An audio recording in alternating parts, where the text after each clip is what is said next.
Welcome to the Gladden Longevity Podcast with Dr. Jeffrey Gladden, where our passion is helping you to become an age hacker.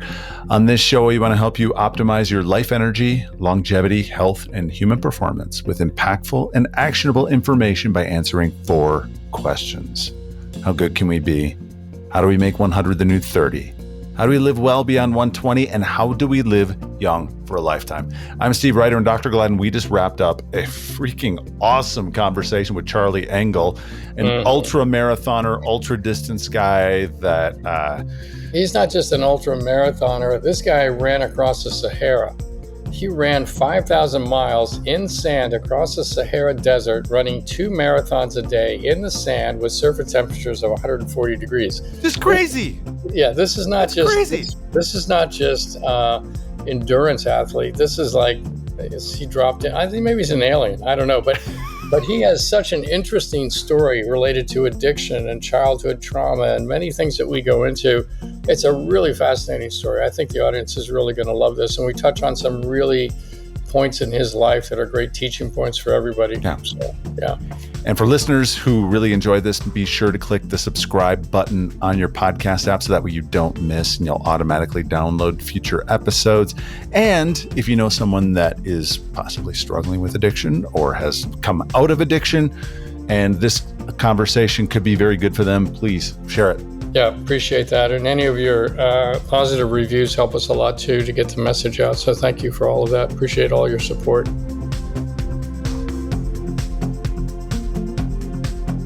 Welcome everybody to this edition of the Gladden Longevity Podcast. I'm your host, Dr. Jeffrey Gladden, and I'm here today with Steve Ryder.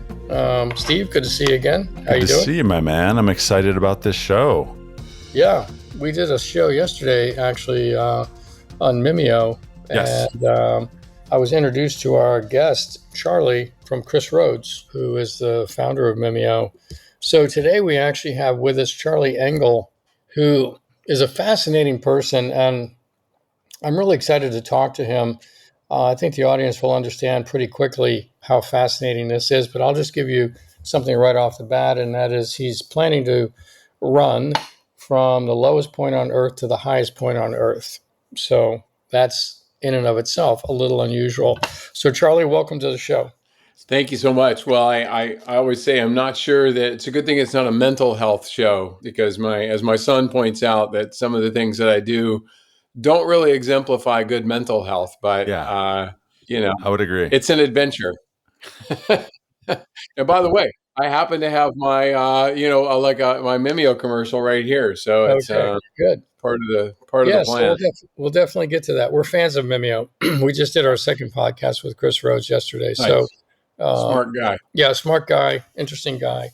So I'm just curious, walk us through your life a little bit, how you got to be, going from the Dead Sea to the top of Everest. So just kind of back up a little bit, because we need to hear the mental health story here. So yeah, no, I appreciate that. I mean, foundationally, it starts for me in sobriety a lot of years ago, but even going further back than that, I grew up in North Carolina, and super young parents, 18-year-old parents, and they were both students here in Chapel Hill and just down the road from where I am now. And I just kind of grew up in that it was the 60s, first of all, so that says something about it. And it was a super permissive sort of an atmosphere. And, as a kid, that was all well and good.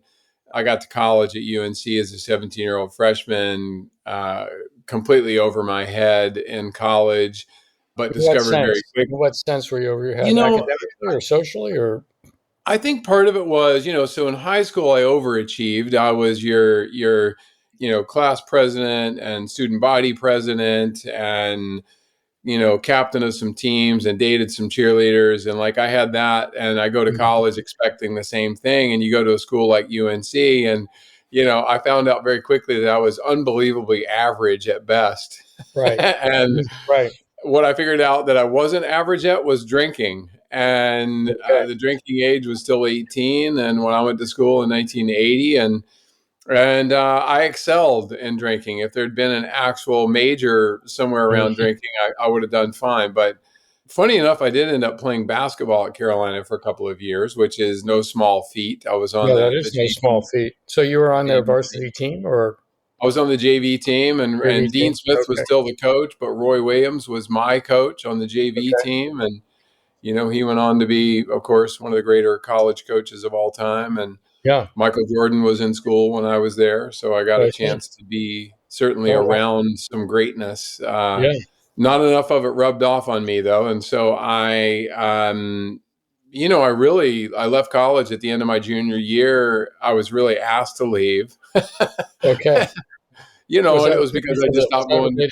Was that related to the drinking or was It it? did. It was. I just stopped going to class. I was. It was the '80s, which I call the cocaine decade, and Mhm. and for me, I got heavily into drinking and cocaine, and Okay. it really dominated the next 10 years of my life. Wow.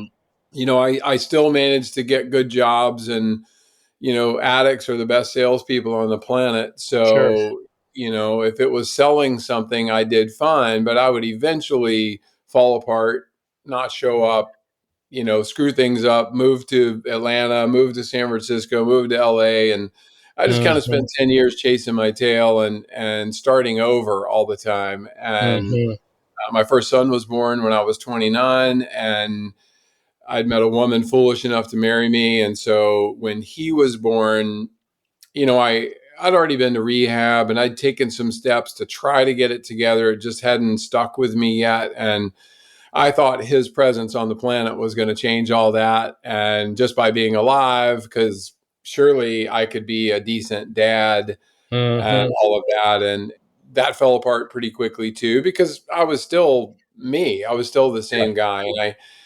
And I had a very serious incident that took place in Wichita, Kansas, that, nearly cost me my life. And I realized that Was it that was an time to make, accident? An accident or a you know, bar? I, you know, I was 2 months into my son's life, and I was on the road working, and had stayed sober for a couple months, and nothing really happened, but I found myself in the worst neighborhood in town, and drinking and smoking crack and killing myself for 6 days, without any sleep. I mean, what addicts do. And that ended with, the police, handcuffed me on the ground, and they're searching my car. And, it was a bad scene. And, Yeah. and I recognized in that moment, one of the, probably the most formative lessons of my life, which is, the simple statement that nobody was coming to save me. Yeah. There was lots of people in my life were willing to help me, but, I needed to take that first real step. And I think I'd spent 10 years like waiting for somebody to force me to make a change, because I didn't have the courage to do it myself. Mhm. And and once that thought hit me, I recognized I needed to take charge. And I've been to a lot of AA meetings by that point in my life, but I went to one that night that I actually went to listen and to hear what was being said, and to take some mentorship from someone else. And I got up the next day, and I went for a run.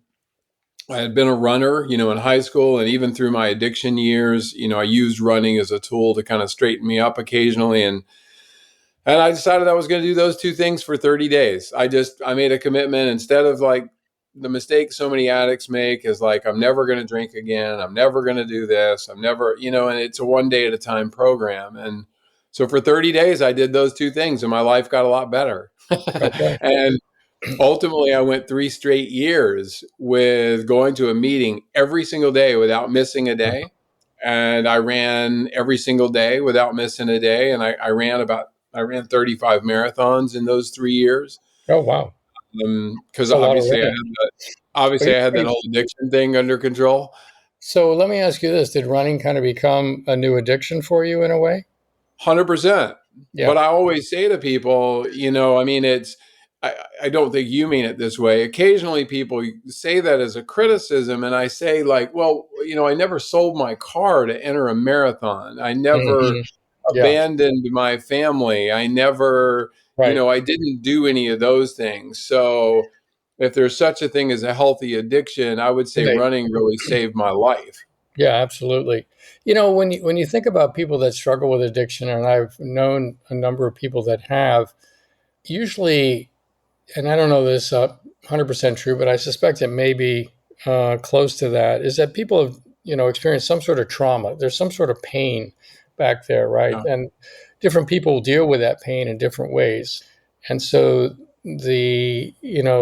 getting drunk or taking the cocaine or getting the hit or getting the high or whatever becomes a way to mollify the pain. But then, Yeah. of course, that rapidly turns into a cycle that's not mollifying anything, and it kind of goes downhill, but perpetuates itself. Was there something in your youth that you kind of point to that triggered some of this for you? Wow, Doc, you're not messing around. So, I love it. Thank you for that question. So, It's a high-level I can, podcast. yeah, I can tell you that you asked a super important question for me because things have really, shifted a lot in the last few years for me. I've become a friend and a huge fan of a man named Dr. Gabor Mate. And, he is, in my opinion, the true guru around trauma. And what I've learned in those years, because I took disease pathology, in other words, when I was told that addiction was a disease, I had no choice. Part of me loved hearing that because it made me feel like, it wasn't my fault, basically. Hmm. Like, Yeah. and which to a degree, I'm a fourth generation addict, but to a degree, I believe that there's some truth to that. However, I was an only child to an 18-year-old mother. My father left when I was 1. I grew up in this incredibly adult atmosphere. And, if I'm honest, and my mom passed a few years ago, and I loved her. She was the hero of my life. But, I was lovingly neglected. And a lot of things, the loneliness that I had when I was a child was really devastating. And I think that Mhm. informed my drinking and drug use when I Yeah. was, I was still a teenager, but when I went to college, I didn't feel normal or secure. And I used that as a security blanket. Sure. And so for a little while, it probably helped me in the sense that, I was able to adjust. But for someone that has an obsessive nature, which, by the way, in those 3 years where I first got sober, I tried desperately to kill my addict. Like I thought that part of my personality was trying to kill me. So Mhm. I ran so hard because I was trying to beat that out of me. And during those Mhm. 3 years, what I discovered was that obsessive nature that I have is all the best parts of me, as long as I can point it towards the things that I'm passionate about and Yeah. meaningful, not towards drugs and alcohol. So ultimately, these traumas, I think they kind of fall into a category of making us not feel safe. A lot of it devolves down to just not feeling safe, right? There's a Yeah. combination of that with not feeling loved or feeling worthy that comes into play too. But right at the very crux of it is this feeling of not feeling safe, and I think trauma affects all of us that way, quite Mm. honestly. So you're standing here today talking with us, and tell us about the journey to get to safety, and the trauma therapy and that, because that's a really fascinating story. I'd like people to actually understand that because it's, Yeah, it's a beautiful question, and I mean, it's really that's. I don't think anyone's ever asked me that in such an eloquent way, and look, I admit 100% that my running in those early years, and shoot, you could argue even now is still obsessive to a degree. I mean, I felt for many years that my life depended on going to meetings and going for a run. I needed the Mhm. physical release of running Yeah. and the emotional release. But what I also really needed, and I think this speaks to what you just asked me, what I ended up with is two amazing communities. Because it Okay. really was the fellowship and the community that made all the difference. I didn't, after my 1000th AA meeting, I didn't wake up in the morning saying, "Oh, goody, I get to go to an AA meeting." Like that wasn't necessarily the driving force, but going to a place where I got to be surrounded by love and support. And the Hmm. same thing happened to my running community as I became a really accomplished ultra distance runner. Mm-hmm. Well, actually, the accomplishment part isn't the important part. But as I got more deeply immersed in that community, Mm-hmm. man, when I showed up at any race, any event, anywhere in the country or the world, I had Yeah. I had friendships, I had people that I had suffered with. And I think that's the Yeah. other big key. These are people that, in a way, I went to war with. I fought addiction. I fought through a Yeah. mountain running course. And, sometimes just even spending those really hard hours with the shared goal of fighting through a hardship, it Mm-hmm. bonds you in a way that Yeah. there's almost nothing else on earth that can make people bond in that way. I wasn't a soldier in any war, but my friends who served, say the same thing about their buddies. Like, you can't even Sure. describe the depth Right. of that relationship. Yeah. No, it's interesting that because I was thinking, when you talked about the analogy of going to war and having those sort of foxhole buddies, so to speak, that you really had it in both communities because you were kind of involved in two wars, so to speak. And was there a point where the community became very healing? Was there a point where you had deeper insight into your own, reasons for why things kind of unfolded the way they did, and you were able to heal some of that or transcend some of that, or Yeah, I absolutely believe that the running was my way in particular of AA is very funny. I mean, if you've ever gone to an AA meeting, either for whatever personal reason or with a friend or whatever it might be, back in the day in particular, if there's 50 people in an AA meeting, half of them are outside smoking, the rest are inside drinking coffee. Like, it's not exactly a health conscious no, that's right. group of people. Yeah, They quit drinking, but they didn't necessarily quit, a lot of the other, that's right. habits. So then Yeah, I had my medical school. running community, which was very health focused, Sure, generally speaking. sure. And I sort of needed that combination of those two things to be successful, but they Nice. both taught me in their own way. Yep. I'm going to tell you just one brief story. My very first sponsor in Wichita, all those years ago, I was 29 years old and he was 75. And I met him that first night when I went to that meeting, and I asked John to be my first sponsor. And what he really taught me, Doc, was service. I of course was still of the mindset I wanted to know what his secret was. Like, I'm Mm-hmm. like, clearly there's a shortcut here, and if you would just tell me what it is, I would be really grateful. And I'll never forget. He told me, he's like, "Hey, I'll tell you the secret tomorrow. Show up at 7 o'clock for this 8 o'clock meeting and we'll talk."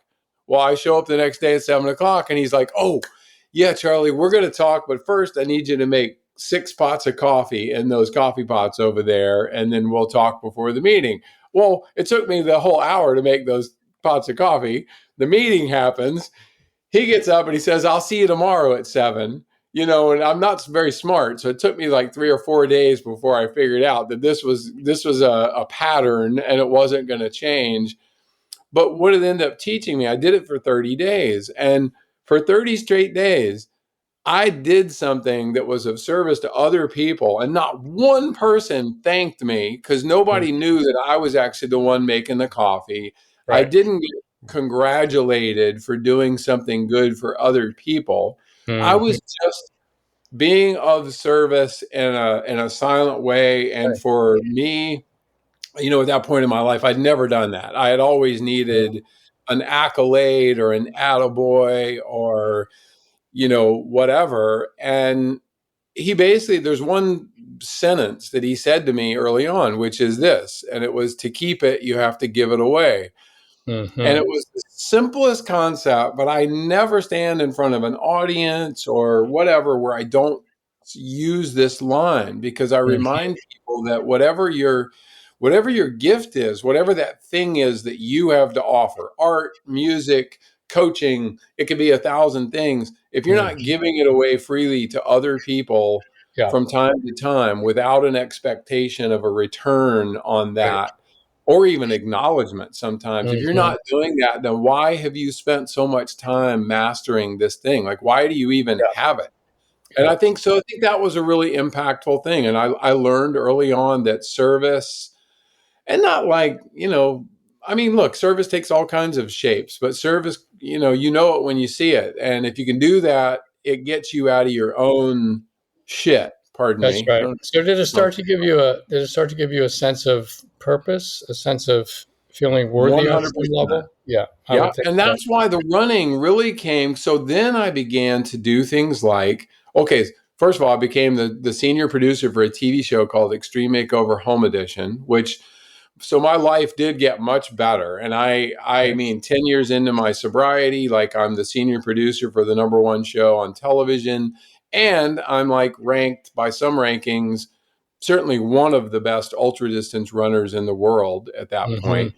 So Okay. I'm having these epic experiences in the Gobi Desert and the Atacama Desert and the Borneo jungle. And like I'm doing these epic things. And then I get the chance to actually work on a TV show where the focus is to really give and give.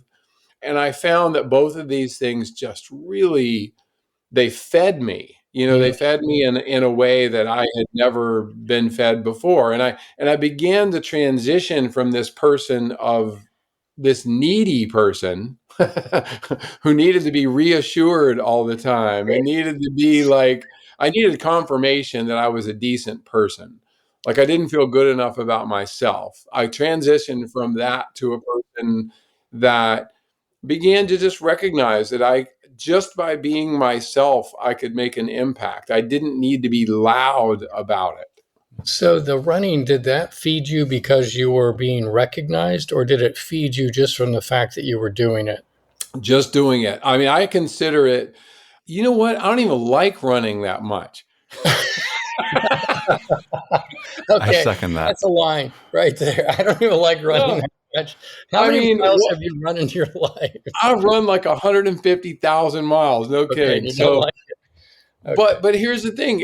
I consider it, especially with a lot of the events I was doing. I mean, I've run across like 40 countries, and it's cultural exploration. Because like Yeah. once you get past that first bit of bravado and I'm going to go do this thing, then you're just running through little villages and places where they're not used to seeing somebody that looks like me, and I Right. get a chance to like immerse myself culturally. That's way more interesting than like Mhm. running as fast as I can through that village. I'd rather stop and spend the night Right. than sprint through it.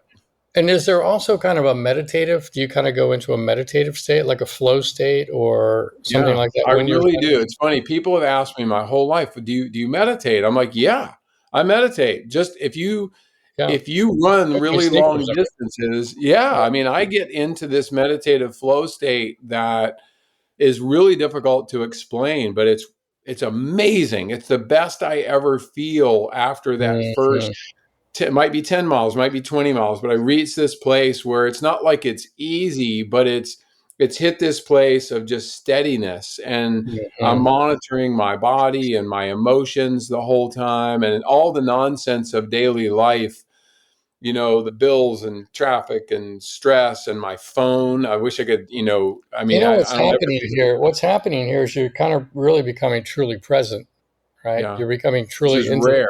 into the present moment, which is, a very Mm, meditative place to go, right? It's like there is no mm. past, there is no future, there's this moment, and there's a certain joy in that and a certain profundity in that also, right? So, Yeah, it's beyond anything that I've ever experienced. I mhm. mean, and Cool. so, running transcends a lot of those. I have gone from a place of need, and this sounds really woo woo, but to a place of abundance when it comes Yeah, to my running. Like it's beautiful. pure gratitude.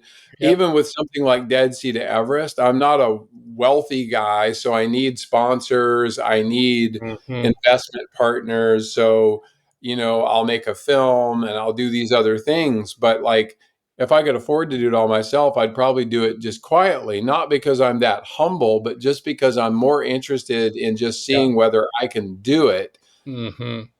But if other people take a little inspiration in some, I'm 31 years clean and sober at this point, and if somebody Congratulations. else can, thank you, if they can see that and say, well, wow, that, sobriety continues to be a challenge.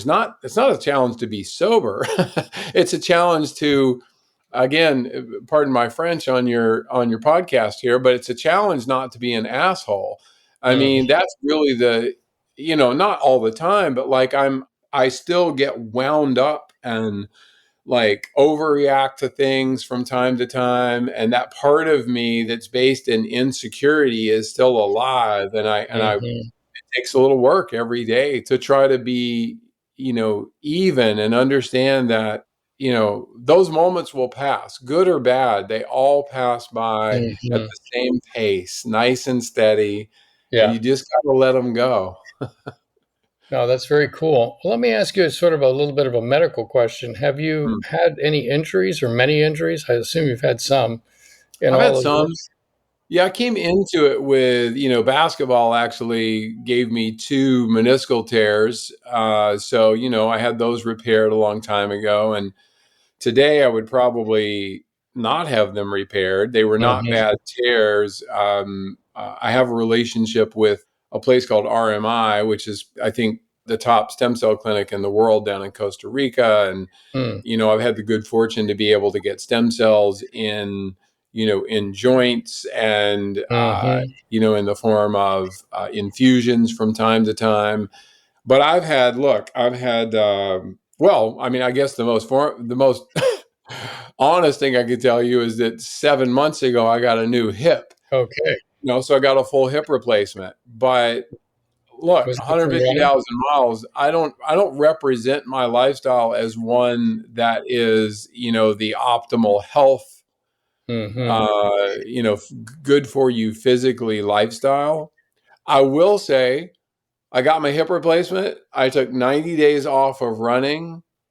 30 days after that, I ran 90 miles, which my doctor was not necessarily thrilled with. But, it was my sober anniversary. And every year on my sober anniversary, I run for the same number of hours to equal Mm. my years sober. So Okay. I walked for 31 hours and very slowly, but I Right. covered 90 miles. And, I think I went into my hip probably in better shape than most people do, when they Sure. get a new hip. And, How's the hip so holding up? I've had some injuries, there's no doubt, but Yeah. I don't, if I couldn't run again tomorrow, like if that was it for my running, all of a sudden, I spend a lot of time on the bike. I have a definite desire to do a transatlantic row across, the Atlantic Ocean. And, Mhm. I have a rowing boat already that I would use for that. And so, I mean, I think that physical movement, I'm 61, and I think that physical movement is, there will never be a day where I don't want to move my body, Mhm. more, not for any the reasons have changed through the years, Right. but, the ultimate benefit, from it, I think outweighs any worn out parts. So apart from some stem cells, are there other things that you're doing to kind of protect your health? Because we do know that, ultra distance runners can potentially have lots of issues, whether it's congestive heart failure or atrial Yeah. fibrillation, or certainly hips and knees and ankles and feet and backs and all those kinds of things. So are there other things that you're doing, or? I do a lot of proactive. I mean, I've been doing some version of hot yoga for 20 years. I Mhm. am a very much I feel almost trendy when I say this, but I've got a infrared sauna in my house. I've got a Mhm. cold plunge on the back deck. Nice. I've got Mimeo in my corner. I have Mhm. been primarily vegan for about 25 years now, Okay. which again, for a runner means that, I take great care to get blood work pretty much every 6 months and make sure that, all of my markers are where they need to be. Sometimes that's with a private doc, and a lot of times it's Mhm. with, everything from Inside Tracker to the DNA company to Mark Hyman's group called Function Health. And I mean, I like the fact that we reached a place where it's pretty easy to get Mhm. meaningful blood work. And if you track it, at least every 6 months, I get a chance to see the places where I'm either nutritionally deficient or, well, I'll tell you the biggest change I've made, Doc, is, and So, this is 100%. Like 5 years ago, I made a decision that I was going to sleep 8 hours a night, no matter what. Okay. And I am on Whoop's advisory board, and so that was long. My sleep commitment was long before I got involved with Whoop, but it changed everything for me because I was one of those, I'm using air quotes if people aren't watching, but one of those special people that didn't need as much sleep as other people, Right. which of course is a load of crap. And I prioritize sleep today, as sleep is really number one. It might even be number two. Hydration is number three. I don't mind saying I jokingly say I'm a hydrationist, which isn't really a word, but I've become an expert in hydration. There's so many guidelines in nutrition, and the only known guideline in hydration is, 8 glasses of water a day or some nonsense. Right. Yeah. So I'm really focused on hydration, and training is probably number 5 or number 6 on my list because I spent a lot of years overtraining. Yeah. So it seems like there's a lot of things that you could be taking that would help you, with mitochondrial function and electrolytes and things to help you build protein after these long runs and maintain protein for that matter. Yeah. And, things to keep your kidneys in good shape and your pH right and your gut. If you're available for consultation. Yeah. Come on down. Yeah. Yeah. No, and I mean, you're absolutely right. And I mean, with the testing, I do focus on, I take a lot of nutraceuticals. I mean, most everything is, my focus very much is on inflammation in every part of my body. So from the foods that I eat, I don't have a gluten allergy at all, but, I am 95% gluten free because why wouldn't I eat a brown rice pasta instead of a plain white pasta? Sure. It tastes just as good or better, and I know it's better for my gut. But obviously all the emerging science these days in gut health is huge. And I'm learning. I'm very much a client rather than an expert by any means. It'd be really interesting to test you and see where you are, not only from a physical standpoint, but also where you are in the aging process relative to all of this and how stressed your system, and many things we can do here in the clinic that would be extremely helpful to you, quite honestly. So that would be very cool. Yeah. Dude, I would count me in. I would love to do it. And we can have more conversations. Like look, it's very much, I'm also, and I think I know you'll approve of this, but, finding any way to eliminate stress from my life, I'm going to be fully transparent with one other thing. My wife and I are just getting ready to celebrate our 10-year anniversary in January. It's my second marriage, and she is 7 years into a lymphoma battle that is trying really hard to kill her at this point. And, and so when I'm not training and I'm not working, I'm a full-time caretaker when I'm at home, which, I never understood what that meant when other people said it. Yeah, it's a lot. She is not incapacitated, but she can't cook for herself. She can't, there's a lot of things she can't do. So, I'm doing my regular stuff, and I'm also, I take care of every aspect of the house and all of that, which is, luckily, I've got great emotional support in my life. I've learned that I can't just hold all that in. It's why I would even mention it like this, because I've learned that it's okay for me to say it out loud. It's not complaining. It's just a fact of my life. Yeah. And the more I hold that stuff in, the more stressful it is. That's right. And maybe it'll speak to somebody else out there in your audience that can relate. Yeah. This episode of the Gladden Longevity Podcast is brought to you by H2 Molecular Hydrogen in the Gladden Longevity Store. Yeah, Steve, you've heard us talk about this numerous times on the podcast in terms of the benefits of H2 and hydrogen water. We love it. It's really the best way to balance your entire redox system. So it really protects you from free radical damage. I take it every time I get on a flight to protect me from radiation damage when I'm flying. And I use it to rejuvenate my brain in the afternoon. There's really two kinds of exercise. There's physical exercise, and taking H2 before or after that works great, but also there's mental exercise.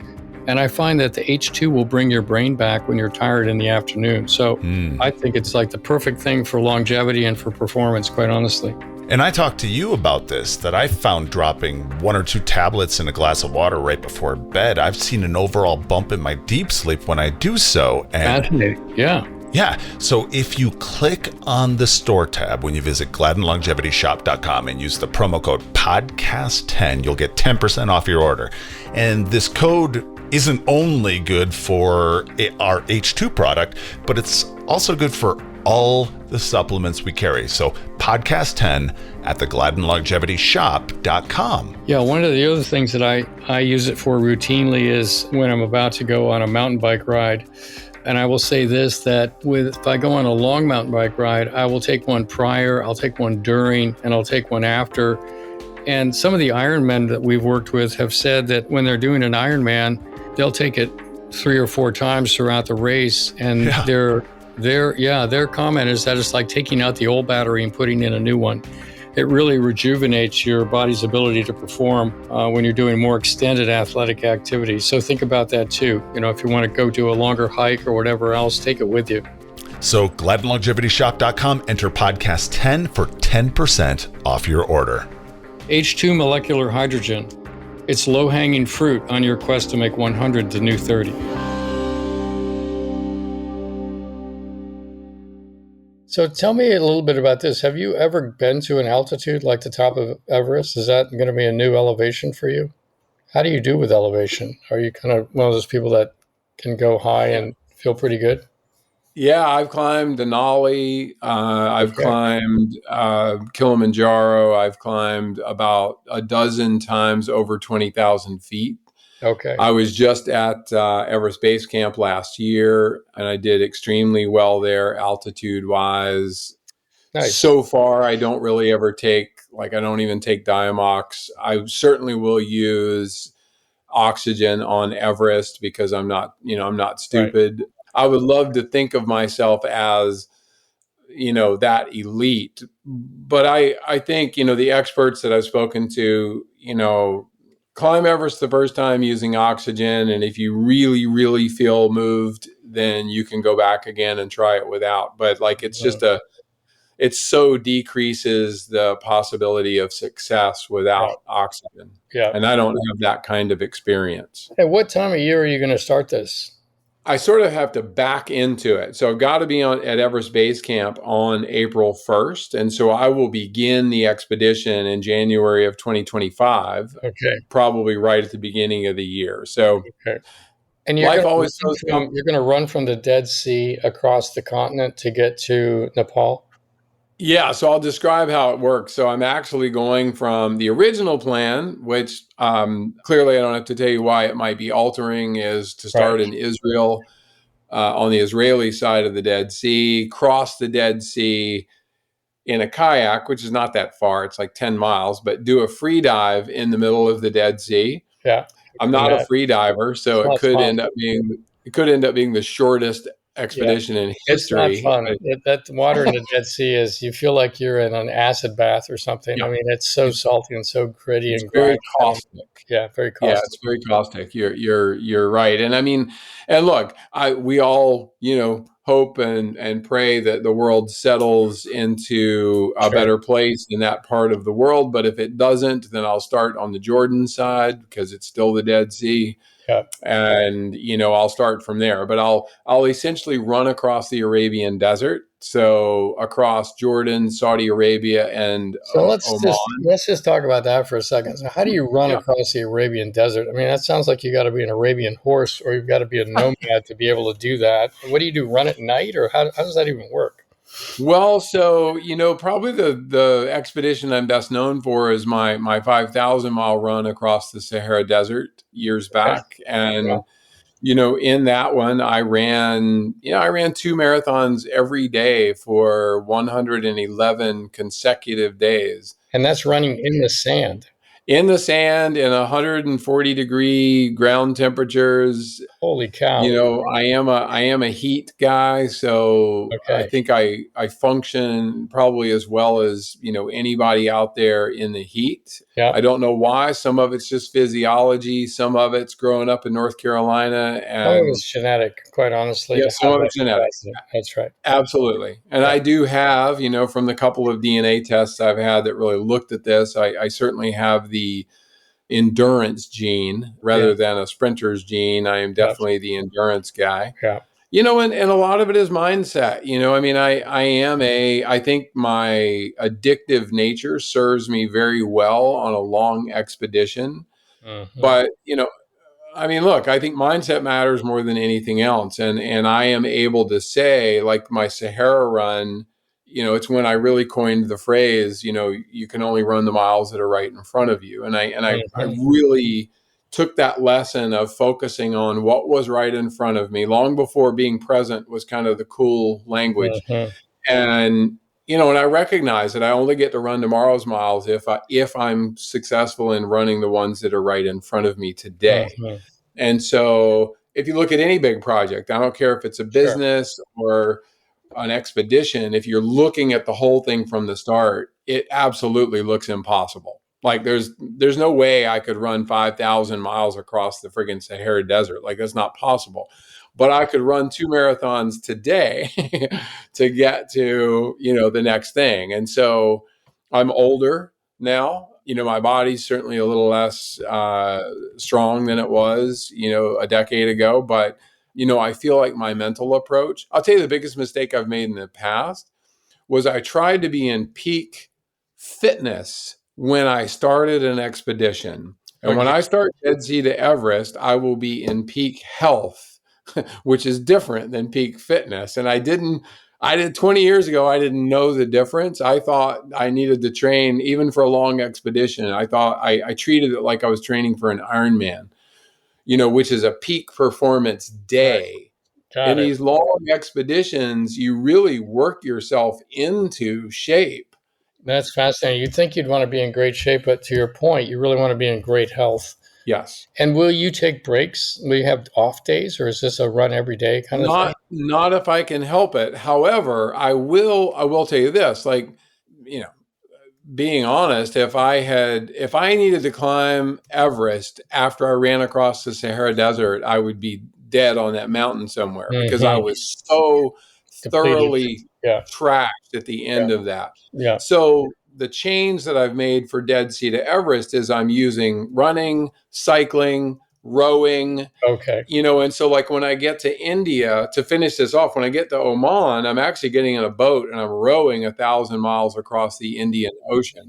Okay. And when I get to India, I'll get on my mountain bike and I'll bike across India because the guy that I've brought on board to lead me up Everest, he has said, without exception, if he's not confident in my physical health, he won't. When I get to Everest Base Camp, he's not taking me. Right. So I need to actually reach Everest Base Camp, and the cycling should allow me, if I'm smart about it, to recover. And so I need to, traveling is hard enough, but I'm going to try to ride. I'll probably ride 100 to 130 miles a day on the bike in India, but I can actually do that in, less than 10 hours, which leaves plenty of time. If I have it right, it leaves plenty of time to actually recover. I'll do body work. It'll be massage every day if I can get it. It'll be great food. And those roads in India are a little hazardous, aren't they? You see pictures. They're hazardous. Yeah. So, so again, you never know. You're going to have some big flashing lights on there or something. I'll be in rural areas and I'll have a support team in India. Who's going to support you when you're rowing 1,000 miles across the Indian Ocean? How's that work? You actually just nailed the crux of this entire expedition is that row, because I will very likely be by myself for the whole 1,000 miles. How do you sleep out there and not drift off course? So I bought a boat recently that actually it leaves in about 2 weeks. A pair of Irish brothers own the boat now, and they're getting ready to row across the Atlantic. There's an event called the Talisker every year. Mm-hmm. So they are doing a row as a tandem across the Atlantic, and I've already pre-purchased their craft, and it will get shipped to me here in North Carolina. But it has 2 sleeping compartments, one on each end. So it's one of those it's not like a rowboat. It's one of those big boats that it's solar, you have solar panels. It's got desalinization, filtration on That board. sounds like a lot of weight to roll, a lot of resistance to row through the It's water. a lot of weight. It's a pretty light boat, relatively speaking, and it's made so well. There's only one manufacturer in the world, in the UK, actually making boats for this type of thing. No, but it's not a kayak, And that's for sure. it's definitely not. And, but I'll be able to, even though I'll be by myself, I've got the right navigation team. So I'll be on a route that hopefully will keep me in the right kind of current so that I'm not, if I row for 12 hours and then I go to sleep for several hours and the current takes me all the way back the direction I came, that's not very helpful. So Exactly. I need to be or 30 miles north or south, right? That's probably exactly. I mean, I'm a good navigator. That is sort of some of my background. And, I'll have some satellite, ability, and I'll certainly have a sat phone for emergencies. So I don't, there are pirates out there, which is a little troubling. It is the Arabian Sea, basically. And it's, we'll be monitoring that also, though. And I'll probably stick to a couple of shipping lanes where, as long as I don't get run over by some big boat, that I'll be okay. But that's the part that actually scares me. But look, bear with me for a second. See if you agree with this. Well, I don't know if agree or disagree is really the right way to put it. But I mean, there is no better feeling in the world than to be at the start of something that you aren't sure you can do. 100%. I think life is really a joy when you're doing the impossible. Yeah. If you're not trying to do the impossible, you're really not thinking big enough, because when you look back, all we've done is do the impossible, right? And so, if you've been really kind of leaning into it, so to speak, or stepping into it. So, no, I agree with you. It's super fun. On a much, much, much, much, much smaller scale, I just went mountain biking in Colorado last weekend, and it had snowed. So we were mountain biking in the snow in Colorado, up this mountain, right, up this pass, and then down. And it was like, okay, this is a massive adventure. What a fun, cool thing, right? But we didn't know if we were going to make it up or make it down or anything else, right? So that was part of the fun. And you can easily see in that circumstance how if a couple of things go wrong, that's right. Heaven forbid one of you had a crash or whatever, if something happens and someone's injured or you're stuck in the dark for a couple of nights and you didn't expect it. Like if you didn't have a plan of some type, that's why I tell people all the time, try to, do make plans. Do you know the guy, this is a weird side story, but when I climbed Mount McKinley the first time, one of my climbing partners was the guy who a couple years later ended up cutting his own arm off in the canyon. Right. That guy. Yeah. And I'm not, it's not about assigning blame or pointing fingers, but, he freely admitted that, obviously in hindsight, he would have let somebody know where he was going. Right. He would have been better prepared, not gone by himself into a dangerous place. But look, there's going to be times, I know already, out there on that ocean, especially in the Indian Ocean, when I'm out there by myself, 1,000 miles from land in the middle of the night, I'm going to be freaking out occasionally. Like, luckily Deepak Chopra is a partner of mine in another nonprofit thing. So I've been a pretty good student of meditation and breath work for the last, number of years. And I practice those, diligently, and I do my best. Come over and let us test you and show you some things. I think we can be helpful to you, quite honestly. I have no doubt you can. Yeah. I mean, it's a deal. Let's make it happen, because I'm forever curious too. I mean, that is, I think I like to think that that's a positive quality for anyone. It's massively positive. I think if you're listening to this, I think the idea of doing the impossible, staying incredibly curious, understanding that you're stepping into the unknown, where you will quite honestly have to adapt to unexpected circumstances, is what it boils down to. It's part of the joy of being alive. I think there's a certain fun element in the creativity that it takes to overcome those obstacles and the mental equanimity that it takes to overcome those obstacles, right? It's a teacher and it's also a rewarder to you, the student, right? And at the same time. So I think it's very, very cool. Yeah. Yeah. No, I love your viewpoint. It definitely mirrors mine. And I tell people all the time, because I coach a lot of people. Coach is a strong word. I encourage a lot of people with marathons or ultras or whatever. And I remind them, especially if it's their first experience with a certain distance or a style of race, to really give themselves some space to be fully present. Don't focus on getting to the finish line, because that's a sucker's gambit. Like, you don't really get, Right. You end up spending the entire time thinking about finishing rather than just being where you are. Right. And it's such a gift to get to do something for the first time. And I had a couple friends who just ran the New York Marathon, a few weeks ago, or whenever it was, and they were first time marathoners. And that race in particular, because you're surrounded by so much like enthusiasm. And my advice was, high five every kid that you can reach, take the orange slice from somebody, stop and take a picture with your family if they're out there supporting you. Don't just rush through all those things as if you're going to win the race. Right. Because you're not. Yeah, exactly. No, that's beautiful. That's really, really cool. Steve, any questions come to mind as you think about this? The one thing that Charlie, when I was looking through your bio that really kind of stuck out at me, you mentioned psychedelic therapy. And I'm curious, how did that play into everything over the last handful of years or even prior to that?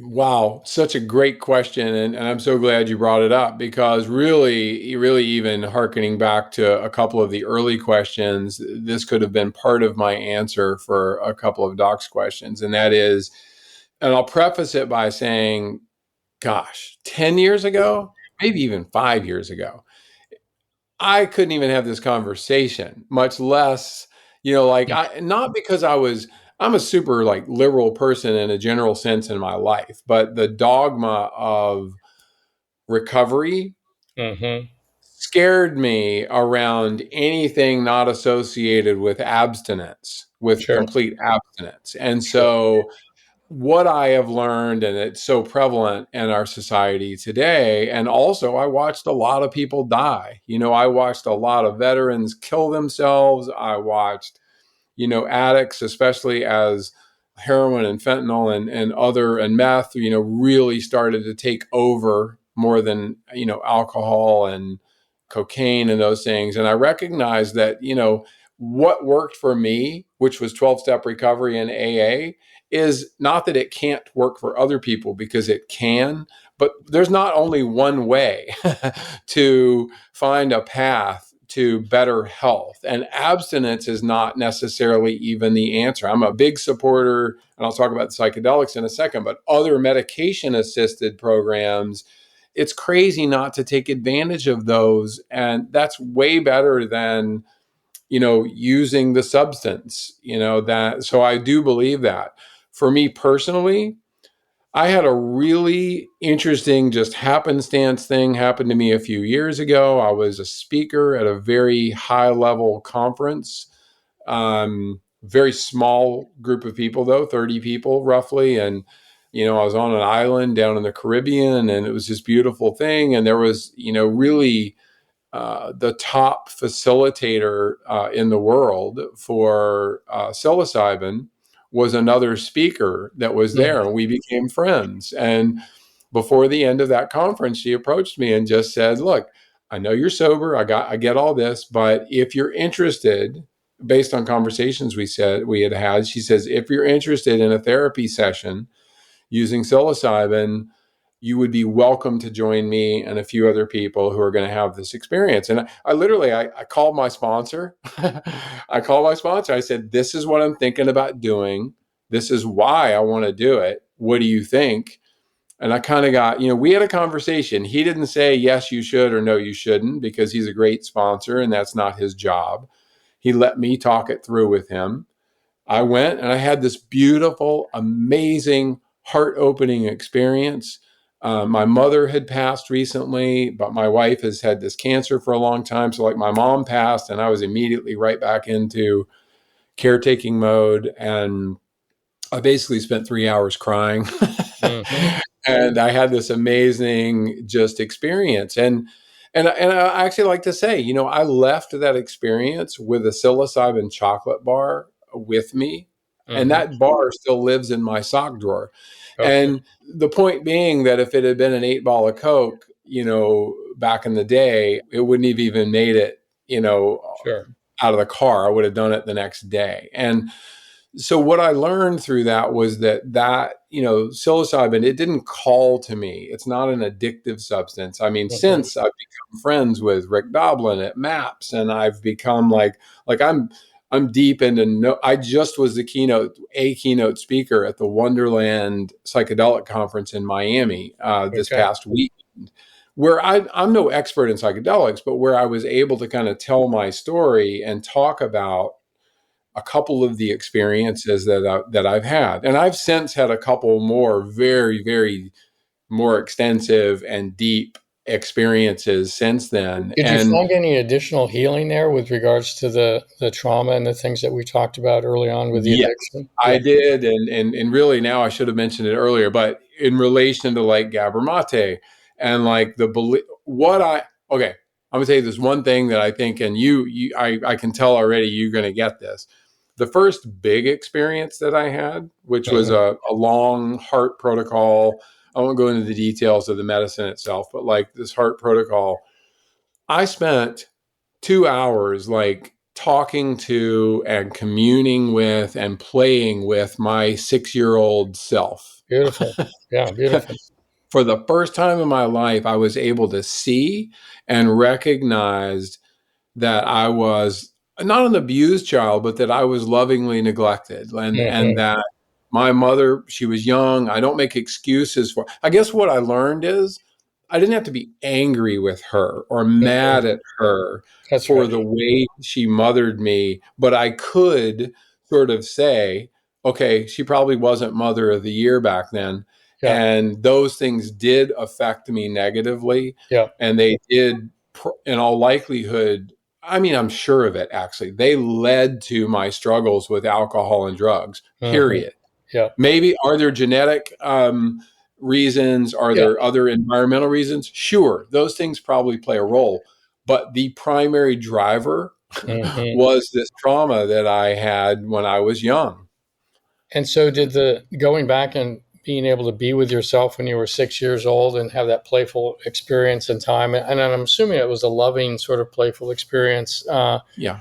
Did you find that kind of incredibly healing? It sounds like it had the potential to be very, very healing.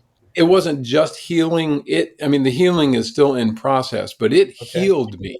I was so lonely as a child. And Mm. what I learned as a coping mechanism when I was very young was that I was a survivor. And Mhm. I took that mentality of being a strong survivor type of a person. Even as a child, I viewed it as a challenge Mm. that it caused me to like shut off all those really important emotions Mhm. that I just didn't feel. Like I didn't feel like I knew how to love anybody. I didn't feel like I knew anger quite well. I was Sure. good at that. Yeah. But most of the other things on the positive side of the spectrum, I just didn't do very well. Yeah. And yeah, and so I now understand that, I mean, I am changed in these last few Mhm. years. Wow. And Yeah. and the people around me are the confirmation of that. My Sure. wife sees it, my children see it. I don't have to tell them. You don't have to. Too often we think we have to explain the Right. differences with people, and in They pick fact, it of up right course, away. They pick it up yeah, if right they away. can't, They they saw it all. feel. They saw it all the time. Yeah, they felt it all the time, right? So they Yeah, feel the shift. Yeah, for sure. yeah. And so I really am. I mean, I am deep into wanting to help other people heal. I'm lucky in that I work with some amazing addiction treatment centers, Hmm. and most of the ones, not most, all of the ones that I work with are extremely open to research in these areas Mm-hmm. as we move towards this legalization in most states Right. of psilocybin, of MDMA, ketamine is legal everywhere. And so there are some amazing Mm-hmm. ketamine clinics out there. And, the key, and I just want to say this one thing, because I vow anytime I ever talk about this, that this is the important part. My experiences all involved serious pre-work Yep. before I had the experience, Yep. and they involved really compulsory integration work Yep. afterwards. This And absolute without that, yeah. without that, I understood right away, especially for someone like me, without those parts, the danger would be that I would seek the experience over and Mm-hmm. over. Right. Not as an addictive substance, but as an addictive experience. Mm-hmm. And, so in the course of 3 years, I've had maybe, 5 experiences. So I'm not out there like, Sure. for me, I'm not interested at this point in my life of recreational use of anything. Mm-hmm. I just, if I'm going to go do it, I want it to be meaningful and therapeutic. And I think that this is a way that we can help millions of people heal. Yeah, I agree. I think it's helpful if you go into it asking a question, where you're kind of in the pre-work. It's kind of like you kind of get to the point where it's like, okay, I'm going into this and this is kind of what's on my mind. And sometimes you get there and that's not what's coming up at all. But it's still, I think it's somewhat helpful. The medicine's going to do what it's going to do. Where you want to go. But nonetheless, even in that sense, it seems to sort of cycle back in, and there seems to be insight that comes back from it. So, well, there is, and one other thing I'll say, in this, and I'm so happy we're having this part of the conversation, is as a sober person, I am sensitive, of course, to the fact that the more honest and the more sort of open I become about this part of my life, I'm going to get some hate mail. I'm going to get some people who are deep into 12-step recovery and think that that's the only way to do this, who are, either going to tell me that I'm not sober, or they're going to, whatever it might be. And my, luckily I have a very good mentor whose favorite line is, if you don't have some haters, you're not trying hard enough. So.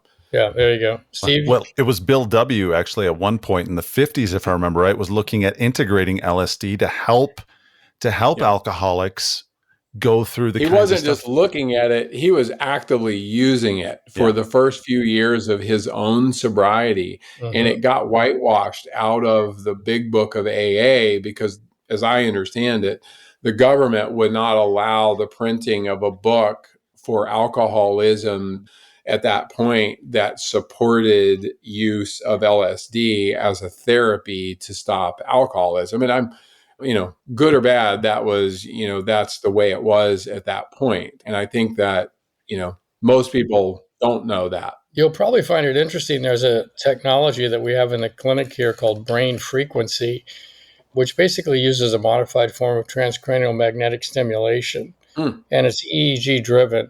And they have remarkable durable effects with people that are addicted. Like, the recidivism rate for somebody that goes into rehab is, at the end of a year is 93% or something have exactly relapsed, right? Exactly. Yeah. Well, this is flip for that. When you combine that with brain frequency, we're actually modulating neural function and kind of bringing it back into alignment, if you will. The durability of the sobriety is dramatically enhanced. And of course, it needs to be supported, in other ways. But anyway. So it's a series of therapies using the brain frequency. That's right. Yeah, it's a series of, usually it's about 40 treatments. They're about 20 minutes each, 20 to 30 minutes each, kind of on a daily basis, 5 days a week. And you can take a week. And are the results, I'm curious if the results are, so the positive results aren't just from a self-reported side, but also is there a measurable part of this that you're able to see through on some the sort EEG? You're measuring the EEG. You measure every 10 sessions. You measure an EEG to see where progress has been made and how to continue to kind of coax it forward. You're kind of gently pulling the brain forward into more optimal functions. What happens? So who's your main, your main client for that treatment? Well, we can use it for a lot of things. We can use it for anxiety, depression, PTSD, concussions, cognitive enhancement. So we're not an addiction clinic, and so we haven't been treating people with addiction, but I know that we got a hold of it because we wanted to optimize brain function, right? Because I think the key to life is optimizing your nervous system, right? And so we love that, and so we're in the middle of that. But it just so happens that it's very, very effective for people that are addicted. So, yeah, fascinating. I mean, I'd love to know more about that. And I think that it begs that same question. There's no single right way. That's right. To do this, and everything really should be on the table. But integration and the work is still there. It's not a hack. It's not a shortcut. It's not a biohacking shortcut. It's a different modality of trying to reach that same place. And I mean, I'm actually, I'm relieved to know that at 61, hopefully however many more years I've got, which I hope is a lot, I'm still going to be working on this stuff. I want to be a curious 70-year-old, a curious 80-year-old, and if lucky, a curious 90-year-old. Well, I'll tell you what we plan here is when we chronologically turn 100 is to have a 30-year-old body and a 3,000-year-old mind, right? Yeah. Count me in. Yeah. Sign me up. Yeah.